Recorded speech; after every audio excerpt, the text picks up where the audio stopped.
बिस्मिल्लाहिर्रहमानिर्रहीम। अस्सलाम वालेकुम नाजरीन, मैं हूं आपके सामने हाफिज़ अब्दुल मुजीब रहमान और आप देख रहे हैं मेरा YouTube channel Islamic studio by Mujeeb Sajid. मेरे भाइयों, हर इंसान का कोई ना कोई एक ख्वाब होता है। वो ख्वाब देखता है कि मैं किसी मंजिल पे पहुंचूंगा, कोई मेरे पास भी ओहदा होगा, लोग मेरी भी इज्जत करेंगे। मेरे भाइयों, आपके भी ख्वाब होंगे। उन ख्वाबों की तकमील के लिए ज़रूरी है कि आप बहरे बन जाएं।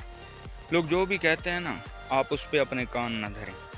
लोगों का काम है आपको, आपने ख्वाब देखा है ना, उसकी तकमील से आपको रोकना, मंजिल तक पहुंचने से आपको रोकना, कि आप मंजिल तक ना पहुंच सकें।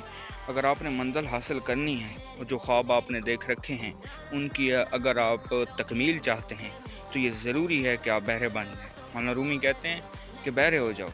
अक्सर लोगों की बातें आपके हौसलों को पस्त कर देती हैं। उम्मीद है कि मेरी बातें आपको ज़रूर समझ आएंगी। वस्सलाम।